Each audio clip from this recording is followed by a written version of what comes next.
अस्सलाम वालेकुम student, welcome to my YouTube channel Qasmi C S academy.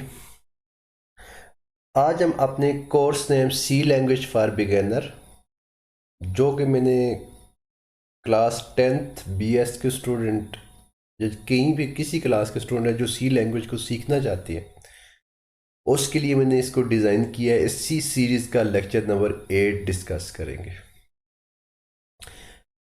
अपना टाइम ज़ाया किए बगैर आज के लेक्चर के जो टॉपिक है उन पे आते हैं। इस लेक्चर के अंदर जो टॉपिक हम डिस्कस करेंगे वो हम structure of C program, pre processive directive, hash include, hash define, main function को क्या करेंगे, डिस्कस करेंगे कि सी के अंदर जब हम प्रोग्राम लिखते हैं, क्योंकि अब हमने बेसिक कंसेप्ट तो कर लिए हैं। इसका जो आईडी या डेव आईडी जिसका नाम हमने डेव सी प्लस प्लस को इंस्टॉल करना भी सीख लिया है, और उसके दौरान हमने एक छोटा सा प्रोग्राम भी लिखा था। ठीक है, जो हमने प्रोग्राम लिखा है तो उसमें जो हमने कुछ चीज़ें यूज़ की थी, जैसे हैश इंक्लूड, ये क्या चीज़ है, स्टूडियो क्या चीज़ थी। ठीक है, तो थोड़ा सा उसको हम डिस्कस करते हैं। तो मैंने वही प्रोग्राम जो पिछले लेक्चर के अंदर मैंने आप लोगों को किस पोस्ट प्रोग्राम पे लिखा था, तो उसी प्रोग्राम को लेकर चलते हैं बच्चे। तो ये मैंने इसका प्रोग्राम है, उसको मैंने इसके पार्ट्स हैं उसको लेते हैं, इसको बोलते हैं इसके बेसिक स्ट्रक्चर है। ठीक है, हमने लिखा था हैश इंक्लूड। ये जो हैश इंक्लूड स्टूडेंट नजर आ इसको, ये है प्री प्रोसेसिव डायरेक्टिव। ये इसको हम डिस्कस करेंगे। ये क्या होता है, इसका पहला पार्ट हो गया stdio.h हेडर फाइल है। ठीक है, ये इसका सेकंड पार्ट हो जाएगा। उसके बाद होता है इसका मेन फंक्शन। जो बच्चे मेन फंक्शन होता है उसमें दो चीज़ें होती हैं। एक होता है फंक्शन की हेडर, वाइड भी लिखते हैं, और क्योंकि हमारा जो एडिटर है वो वाइड को एक्सेप्ट नहीं करता, इंट को एक्सेप्ट करता है। वाइड लिख तो अब मर्जी है वाइड लिखें या इंट लिखें, ये आपको पता चला। मेन इसका नेम है। ठीक है, इसके अंदर हमने ये इसकी बॉडी है, बॉडी की स्टार्ट होती है कर्ली ब्रैकेट से। ठीक है, फंक्शन के आगे अपनी ब्रैकेट लगी हुई है, हेडर फाइल के एंगल ब्रैकेट का इस्तेमाल कर रहे हैं। ठीक है, ये कौन सी ब्रैकेट्स हैं, पैराथीसिस है। तो जो जो ब्रैकेट्स आपको बताई जाएगी वही आपने लिखना है, नहीं तो आपका सेंटेक्स एरर आएगा। ठीक है, और इसके अंदर देखिए प्रिंट एफ। ठीक है जी, ये मेन की बॉडी है, इसके अंदर ये क्या है, सी की एक स्टेटमेंट है। ये सी क्या है, स्टेटमेंट है, फर्स्ट सी प्रोग्राम। और स्टेटमेंट को आखिर में किससे टर्मिनेट किया गया, स्टेटमेंट टर्मिनेटर या सेमीकोलन से। ठीक है, तो हम वन बाई वन इसको क्या करते हैं, डिस्कस करते हैं। तो सबसे पहले आएंगे हमारे पास, यहाँ से स्टार्ट करेंगे, उसके बारे में डिस्कस करते हैं। ये सिंपल सा प्रोग्राम है, तो इसके जो कंपोनेंट मैंने आपके इसके नाम आपको वहाँ पे बता दिए। तो अब एक एक पार्ट्स को डिस्कस करते हैं और समझते हैं कि ये पार्ट्स क्यों लिखते हैं, उसके क्या है। इसका जो इसका इस हिसाब से हमारे जो सी प्रोग्राम है उसके कितने हो जाएंगे, प्री प्रोसेसिव डायरेक्टिव हो जाएंगे, मेन फंक्शन हो जाएगा, मेन फंक्शन की जो बॉडी है वो हो जाएगी, और सी स्टेटमेंट है। ठीक है, पहला नंबर पे हो गया pre processive directive, main function, main function की बॉडी, और सी स्टेटमेंट। ये चार टॉपिक डिस्कस करेंगे, और हेडर फाइल को इंशाल्लाह बाद में डिस्कस करेंगे। ठीक है, तो आज ये आ जाएगा। पहला पार्ट है प्री प्रोसेसिव डायरेक्टिव, जो कि हमारे पास क्या है। Pre processive directive is an instruction given to compiler before executing of program. Program तो अभी एग्जीक्यूट बाद में होना है, मेन फंक्शन से एग्जीक्यूट होना, ये ध्यान रखिएगा। ये इसमें मेरा लफ्ज़ ये बच्चे समझ नहीं पा रहे होते, क्योंकि प्रोग्राम सी लैंग्वेज का जो प्रोग्राम है वो एग्जीक्यूशन कहाँ से करता है, वो मेन से स्टार्ट करता है। ये मस्ट है, वो मेन से एग्जीक्यूशन स्टार्ट करेगा। तो प्री प्रोसेसिव मेन से पहले लगाते हैं, तो इसलिए कहते हैं pre processive directive is the instruction give to compiler before execution of program. The hash symbol is you written before the pre process. जितनी भी प्री प्रोसेसिव डायरेक्टिव है उससे पहले हमें क्या लिखना पड़ेगा, हैश का सिंबल लगाना ज़रूरी है। और उसके आगे हमारे पास दो आते हैं, एक आता है हैश इंक्लूड, और दूसरा क्या है, हैश डिफाइन है। हमारे पास प्री प्रोसेसिव डायरेक्टिव हम क्या करते हैं, कंपाइलर से पहले इनको लिखा जाता है। ठीक है, और ये कंपाइलर के लिए कुछ इंस्ट्रक्शन होती हैं कि प्रोग्राम एग्जीक्यूट करने से पहले जो मेरा पर्पज़ है, इस पर्पज़ पे काम कर लो, फिर प्रोग्राम को क्या करो, एग्जीक्यूट करो। ठीक है, तो कितनी प्री प्रोसेसिव डायरेक्टिव है, एक क्या है, इंक्लूड है, दूसरा क्या है, डिफाइन है। और ज़रा प्री प्रोसेसिव डायरेक्टिव से पहले आपको हैश लगाना ज़रूरी है, इसलिए क्या हो जाएगा, हैश इंक्लूड, और दूसरा क्या हो जाएगा, हैश डिफाइन। इन दोनों के अपने अपने पर्पज़ हैं। ठीक है, तो पहले आते हैं हम हैश इंक्लूड पे, जो हम नॉर्मल ज़्यादातर यूज़ करते हैं। स्टूडेंट, हमारे पास जितनी भी हेडर फाइल्स हैं, हम नेक्स्ट टॉपिक के अंदर जब हम डिस्कस करेंगे हेडर फाइल क्या होती हैं, क्यों ऐड करते हैं। अगर आपने अपने प्रोग्राम में कोई भी हेडर फाइल ऐड करनी है, उसके लिए उसको कैसे ऐड करवाएंगे, हैश इंक्लूड से। तो hash include basically pre processive directive है जो प्रोग्राम के स्टार्ट में लिखा जाता है, और किस लिए लिखा जाता है, जब भी आप हेडर फाइल ऐड करवाएंगे, ठीक है, वो उसके लिए आपके करेंगे हैश इंक्लूड का यूज़ करेंगे। इसको लिखना कैसे है, ठीक है, एक हैश इंक्लूड से एक हेडर फाइल ऐड कर सकती है, एक हैश इंक्लूड से दो हेडर फाइल ऐड नहीं कर सकती। अगर आपने दूसरी हेडर फाइल करनी है वो आपको सेपरेट दोबारा हैश इंक्लूड लिखना पड़ेगा, ठीक है।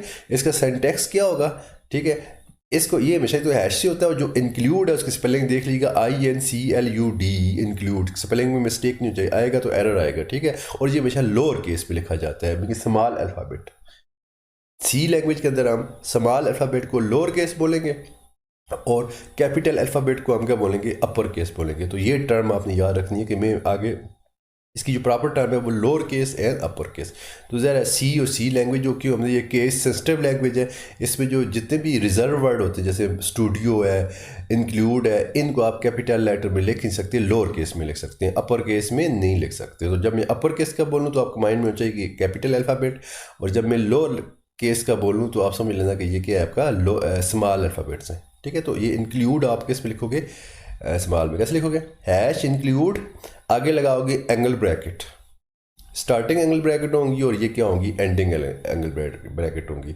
इसमें स्टार्टिंग, क्योंकि ये पेयर लैंग्वेज है, इसमें स्टार्टिंग पॉइंट भी होता है और एंडिंग पॉइंट भी देना पड़ता है, ठीक है जी।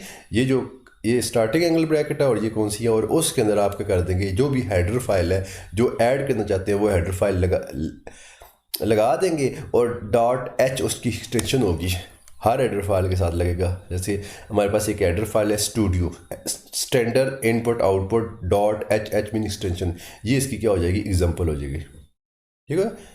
ये इसका सिंटैक्स जनरल होता है जब अपने, और इसमें क्या होगा, हैश इंक्लूड स्टूडियो .h।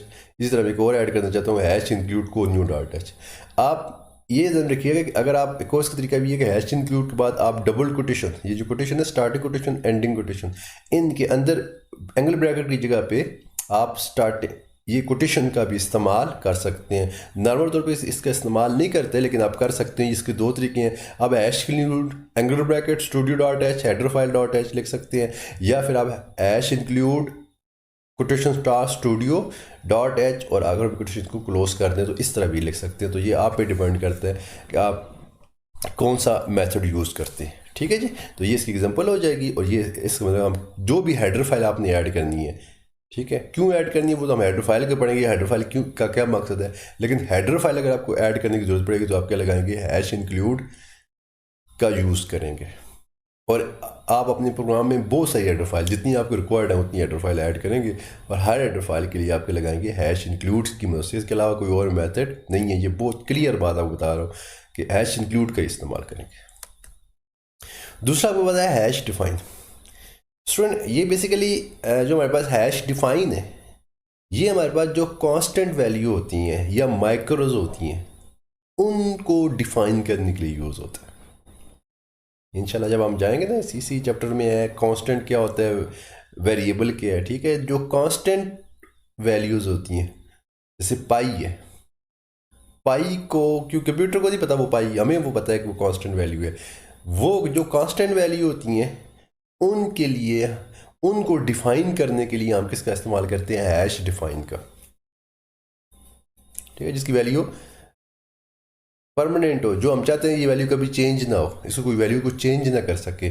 तो हम क्या करेंगे, हैश डिफाइन। कैसे करेंगे, हैश डिफाइन लिखेंगे, आगे कोई वेरिएबल कोई नाम देंगे उस कोई वैल्यू को, और आगे वो वैल्यू लिख देंगे, क्योंकि हमारे प्रोग्राम के अंदर उसका नाम यूज़ करेंगे, वैल्यू ऑटोमेटिकली उसके साथ लिंक हो जाएगी, ठीक है। उस वैल्यू को कोई नाम दे दें, सपोज जैसे लिखा हुआ है हैश डिफाइन पाई, और आगे कोई स्पेस देगा 3.14, ठीक हो गया जी। ये इसकी क्या हो जाएगी। और ये जो हैश इंक्लूड लिखते हैं, हैश डिफाइन लिखते हैं, इनके आखिर में सेमी कॉलन नहीं लगाना। अभी तक हमने हैश इंक्लूड या हैश डिफाइन, इसके आखिर में कोई कामा आएगा, ना डॉट आएगा, ना सेमी कॉलन आएंगे, स्टेटमेंट टर्मिनेटर इसके साथ नहीं आएंगे, ठीक है।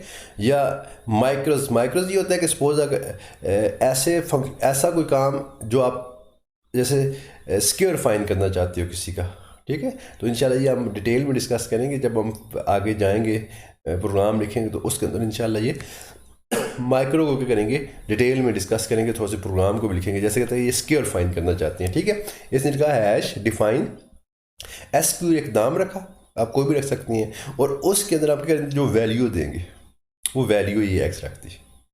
आगे उसका मेथड लिख दिया, मेथड ब्रैकेट के अंदर लिखना है, वैल्यू भी ब्रैकेट के अंदर देनी है और मेथड भी क्या करना है, ब्रैकेट के अंदर लिखना है, और हर वैल्यू के ब्रैकेट लगानी है। क्या करेंगे, स्क्वायर कैसे निकालते हैं, इसका ये मेथड है, उसी नंबर को उस नंबर के साथ क्या कर देंगे, मल्टीप्लाई कर देंगे, ठीक है। ये मेथड आपने पहले लिख दिया।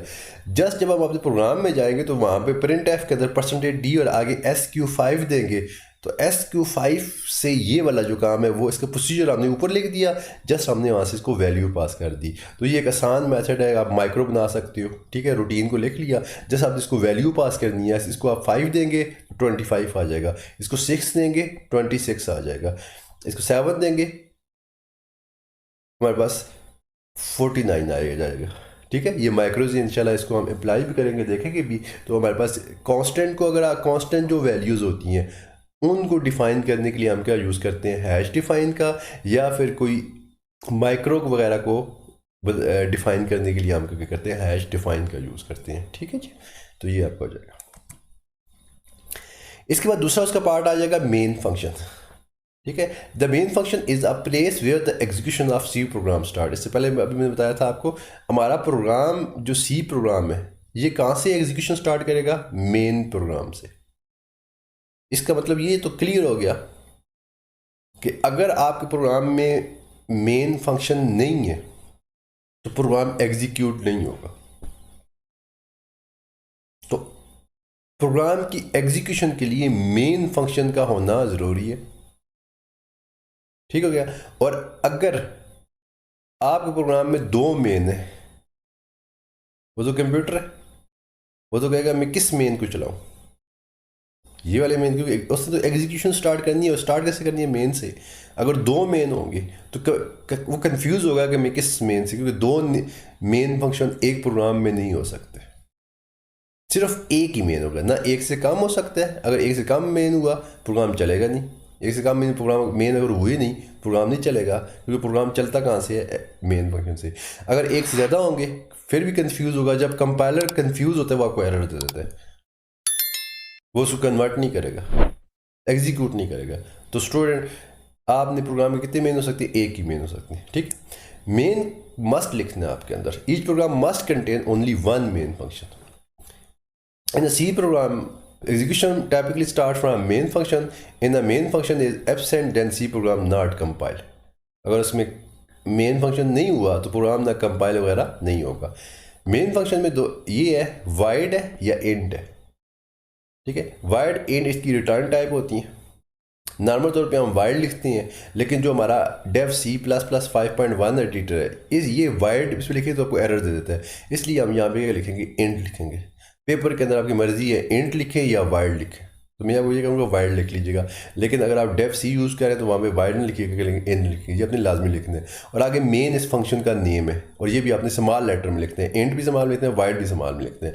और इसके आगे क्या लिखने लगानी है, आपने पैराथीसिस लगानी है, ये तो मैं रखिए, ये पैराथीसिस लगेंगी। और इसकी जो बॉडी स्टार्ट करनी है वो किससे करनी है, कर्ली ब्रैकेट से, और इसको एंड कहाँ से करना है, इसकी एंडिंग कर्ली ब्रैकेट से। और कोई भी चीज़ जो मेन की कर्ली ब्रैकेट के अंदर होगी उसको हम स्टेटमेंट बोलेंगे, वही चलेगी। इसके अलावा क्योंकि कंट्रोल जो होता है मेन की बॉडी के अंदर इंटर होता है, स्टार्टिंग कर्ली ब्रैकेट से स्टार्ट करता है और इसी मेन की जो एंडिंग कर्ली ब्रैकेट है वहाँ तक जाता है, इससे नीचे वो नहीं जाता मेन की। और इसके अंदर जो चीज़ लिखी जाती है उसको स्टेटमेंट बोलते हैं। ये जो स्टार्टिंग कर्ली और एंडिंग कर्ली ब्रैकेट है जी, इसको क्या बोलेंगे, बॉडी बोलेंगे, ठीक है। मेन फंक्शन में 2 चीज़ें, ये वाइड मेन का नेम रिटर्न टाइप होती है, और इसकी क्या होती है, बॉडी होती है। बॉडी के अंदर क्या होती है, स्टेटमेंट्स होती हैं, ठीक है जी। तो ये कोई भी स्टेटमेंट जो मेन के अंदर होगी तो एग्जीक्यूट होगी, अगर मेन में नहीं हुई या मेन की बॉडी में नहीं हुई तो वो एग्जीक्यूट नहीं होगी।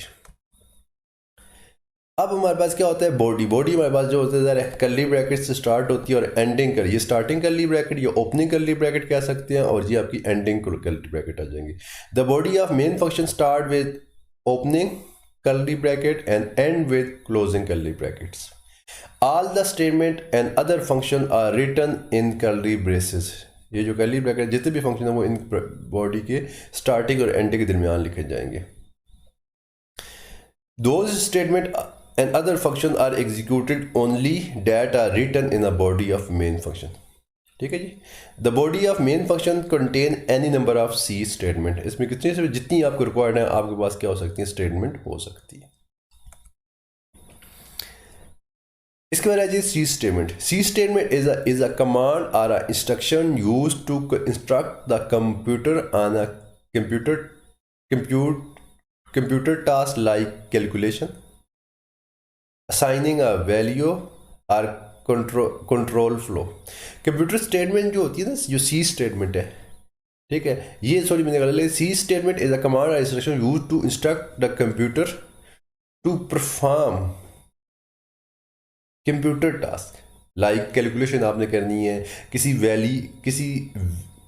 वेरिएबल को या किसी नेम को आपने वैल्यू असाइन करनी है, या किसी जगह पे आपने कंट्रोल फ्लो मीन कि इफ़ का इस्तेमाल करना है, एल्स का इस्तेमाल करना है, स्विच का इस्तेमाल करना है, इफ़ एल्स इफ़ का इस्तेमाल करना है, तो उनके लिए हम क्या करते हैं, उसको ये सी स्टेटमेंट के अंदर हो सकते हैं। और आप प्रोग्राम में भी कंसिस्ट ऑफ वन और मोर स्टेटमेंट, एक भी स्टेटमेंट हो सकती है, एक से ज़्यादा भी हो सकती हैं। और सी स्टेटमेंट का ये एंडिंग पॉइंट क्या है, वो स्टेटमेंट टर्मिनेटर जिसको बोलते हैं सेमी कॉलन।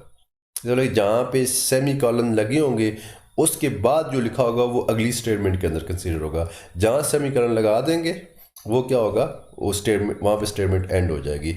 जैसे ये लिखे हमारे पास ये एंट ए, तो इसके बाद सेमी कॉलन लगा दिए तो ये एक स्टेटमेंट हो जाएगी। S is equal to A plus B, semicolon ये भी एक स्टेटमेंट है जिसमें एक वेरिएबल ले रहे हैं, इसमें हम प्लस कर रहे हैं और इसमें कोई मैसेज शो करवा रहे हैं। तो कितनी स्टेटमेंट है, ये 3 स्टेटमेंट है। अगर हम लाइन देखें तो लाइन ये एक है, लेकिन एक लाइन में कितनी स्टेटमेंट आप कहेंगे, ये बेसिकली 3 स्टेटमेंट है, मुख्तलिफ स्टेटमेंट है। जैसे ये किसी वैल्यू को रिप्रेजेंट करने के लिए नाम दे रहे हैं, यहाँ पे कैलकुलेशन कर रहे हैं, यहाँ पे हम क्या कर रहे हैं, कोई मैसेज स्क्रीन पे शो करवा रहे हैं। तो ये सारी स्टेटमेंट्स हैं, ठीक है। तो ये हमेशा मेन के अंदर लिखी जाएंगी तभी एग्जीक्यूट होंगी। स्टूडेंट मैं उम्मीद करता हूँ आज का जो लेक्चर है आपको समझ आया होगा। अगर कोई क्वेश्चन आपको के माइंड में है तो मुझे कमेंट बॉक्स में सेंड कीजिएगा, तो मैं इंशाल्लाह उसकी आपको रिप्लाई दूंगा। मेरे चैनल को सब्सक्राइब करें, बेल आइकन को प्रेस करना ना भूलिएगा ताकि आपके पास जो आने वाली वीडियो की नोटिफिकेशन है वो मिलते रहे। मुझे अपनी दुआ में याद रखिएगा। मिलते हैं नेक्स्ट लेक्चर में। अल्लाह हाफिज़।